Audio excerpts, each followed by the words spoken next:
Hello everyone and welcome to Sentence Diagramming 101. This video is about Chapter 4, Phrases, and we've made it to Part C. We've made it to verb phrases. So if you remember in Chapter 2, we talked about verbs.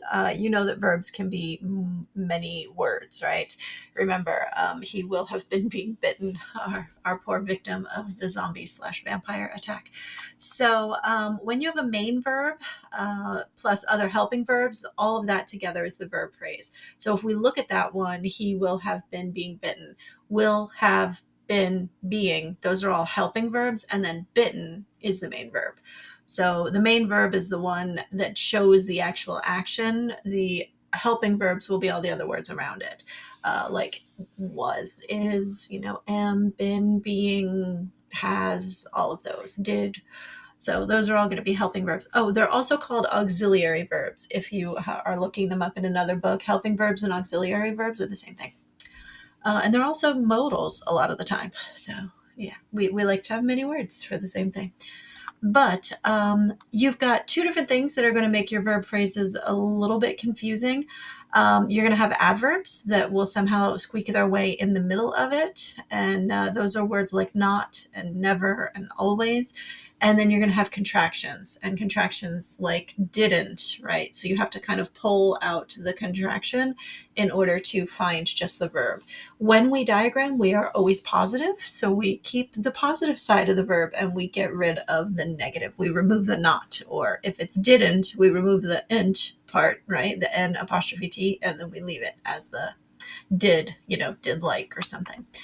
So let's look at some just generic verb phrases. We've got perfect storm, was released. So was released is a verb phrase, released being your main verb, was being helper here. Has been compared, compared being your main verb, has and been being helping verbs. But the whole thing is the verb phrase. And then now this is one where you're like, we've got a not in the middle there. Yeah, not is an adverb because it tells you when, which is like never, right? I'm not going to do it. It's not happening. So did like is actually your verb. Ooh, there's my dog. So you always pull out your adverbs when you're dealing with verb phrases, and only the verb and the helping verb are going, the main verb like and the helping verb are going to be your your verb phrase. Moving on, if we're like, talking about, we're talking about the perfect storm here. If you haven't seen it, it's with about the ship that sank. But the crew have often explained. So explained is your main verb here, have is your helping verb, and then often is an adverb in the middle. So your verb phrase is split. And then here we are with poor Biff, apparently, being bitten, had been being bitten. So was rescued, we're the same thing, right? The whole thing is the verb phrase, rescued is the main verb, was is the helping verb, and then had been being helping verbs, and bitten is your main verb. If you go through all the rest of this text, it explains what the rest of the sentence is doing, and that's something you do want to be aware of, but I don't know that you need me to read it to you right now. So there's all the rest of the sentences. We're ready to diagram. You already know this. We've done this before. So the perfect storm, it all goes on the same line because it's the name of a movie. If you wanted, you could be like storm, the perfect. You could pull it apart, but it's a proper noun, so you're allowed to put it all together. Was released is your verb. So verbs break the rule along with proper nouns where you can have more than one word on a line. But that's generally it for the most part. You only have one word per space most of the time. Yeah, so here's where you could pull it apart if you really wanted to. Movie has been compared, so has been and compared. That whole thing is the verb phrase, so it goes in the verb spot. Moving on, you've got, some critics and they did like. So remember, not here is an adverb, so it goes off of the verb, but it's not part of the verb. And then have explained, and then often is going to be your adverb telling you when, so it goes off the bottom as well. Now, you may have noticed we got a little extra motion here on doomed. Doomed is diagrammed a little differently because it's a special kind of adjective. It's actually called a participle, but we're not there yet. So we'll get to participles in a few chapters, but basically when you have a verb like doom, to doom is a verb, and then you turn it into an adjective and you make it doomed, then it becomes a participle. It's like break, you turn break into to break as a verb, and then you use it to describe something as broken. So broken would be a participle, and the way you diagram them is like this. You put the ending on an extra line, but we'll get there again later. But that's why that one looks wonky. It's intentional. Moving on, we've got poor Biff here. Now, we haven't done any of this yet, but this is a little preview. Here's your main sentence. Poor Biff has been being bitten all afternoon. Afternoon is something called the adverbial objective, which we will talk about in a little bit. But these dotted lines show two clauses, two sentences that are related. So what you do is you connect them. In this case, it's an adverb clause. We'll talk about that too. You may notice that's the title of an entire section is adverb clauses. Here's one, and you join them verb to verb. So you can see kind of how we deal with longer sentences. The diagrams just get more involved. And all right, contractions.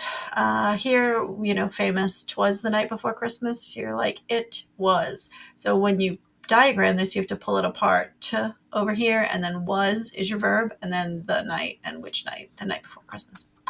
I can't believe that. So you're like, I can, because positive, we're always positive in diagrams, I can believe that. And then you're like, over here at the bottom. So this is your contraction being pulled out and put underneath the verb. While we're here, adverbial objectives. Okay, so this is when you use a noun or a pronoun as an adverb. It's called an adverbial objective because it's an object, but it's like adverbing. This is when you talk about time. You're like, he works Tuesdays. Tuesdays is a noun, right? Is a thing, but right now it's telling you when, so it's acting as an adverb, making it an adverbial objective. If you could do it for place as well. Joey went home. I live upstairs. So again, these are nouns, but they are describing where. So you call them adverbial objectives, and they get treated a little bit differently. Directions, Jane took the back way. Way is a noun, but here it's describing how she took the way home. She didn't literally take something. It's not like she was like, this is my path now, I'm walking home with it. Like, no, she didn't take the back way away. She drove along it or walked along it or whatever. So way here is an adverbial objective. Same, I don't know, I did it my way, a little Frank Sinatra here. Way is how you did it. So again, adverbial objective. Which degree? You're 6 months old, you worked hard all day, she arrived a week before. So when you're doing like age, months here is telling you it's a noun, it's a thing, right? But it's also telling you how old. So how, making it an adverb. And then how did you work? You worked hard. So hard is an adverb, but then you've got day. Day tells me when. So it's a thing, but it's also telling me when, making it an adverbial objective. This weighs a ton, same thing. You're dealing with weight, value. A soda costs $3. All right, weight and value, these hurt my brain, but here's how it works. Weight is an intransitive verb. You're not weighing tons. You're not literally weighing something that weighs a ton. You're not like, I have a ton on a scale, and then I'm using that as a comparison to the thing that I am apparently weighing. Like, no, it's just an expression that we use. So a ton is a noun telling me how much the thing weighs, or feels like it weighs, because we use it a lot, exaggerating. But that's why it's an adverbial objective. The $3 thing is the same way. So a soda doesn't cost a thing, right? Dollars is a value that we place upon the cost.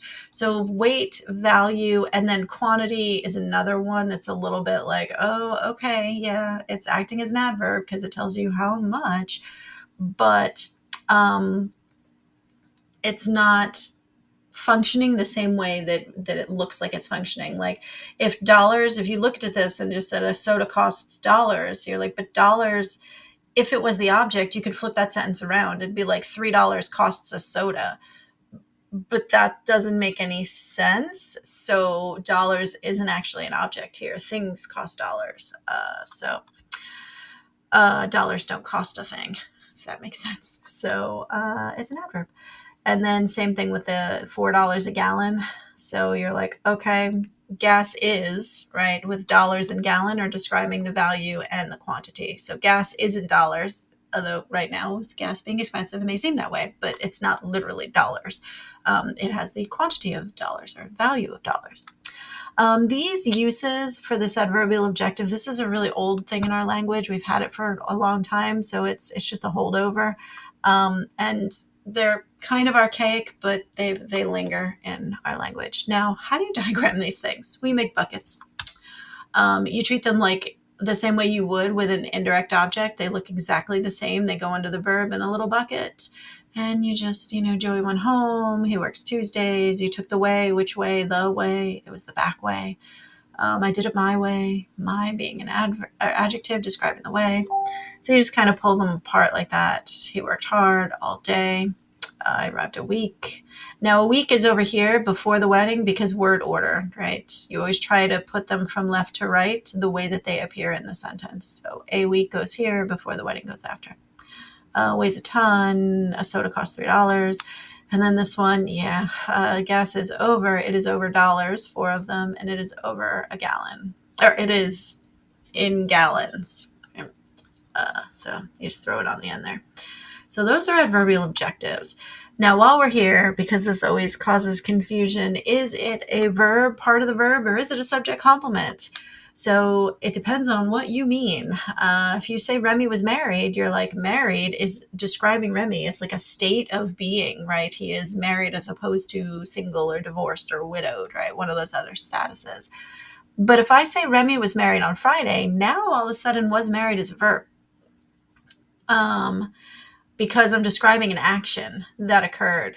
So as this one, this is an adjective describing Remy's status. In this one, I'm describing an activity, like literally there was a marriage on Friday. Now you could argue with this sentence, Remy was married on Friday. Maybe he got divorced on Saturday. So then you would say, oh, okay, if that's what you mean, like he was married, he was the state of being married, like his status was married on Friday, and then he went and got divorced the next day. Although I don't know what judge is going to divorce you on a Saturday, but we're pretending here. Then you could argue that this is a subject complement. But because it shows on Friday, this is an action that occurred. So was married is the verb. So you always have to look at it and be like, okay, is it, an action? Or, going back, or is it describing the subject? So in this case, we're like, Rachel was surprised by his declaration of love. Surprise describes Rachel, right? That is what she is. So that's a subject complement. Well, Ross surprised Rachel. Okay, so now surprised is actually the verb here. Ross is doing a thing. He's surprising Rachel. I don't know if you're a Friends fan, but here we are with people kissing in the rain.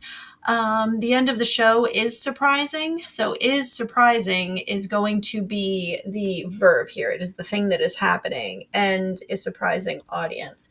As opposed to the audience is surprised. So in this case, surprise describes the audience, whereas right here, surprising does not describe the end. So these are a little bit tricky. You have to ask yourself and work through the logic of the sentence and see if the verb is going back to describe the subject or if it's moving forward to an object or a complement, depending.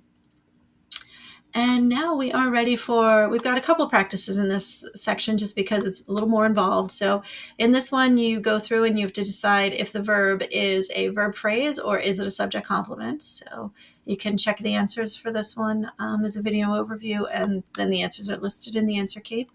But after that, we're ready for the last phrase, which is absolutes, which is the next video. So we're almost there.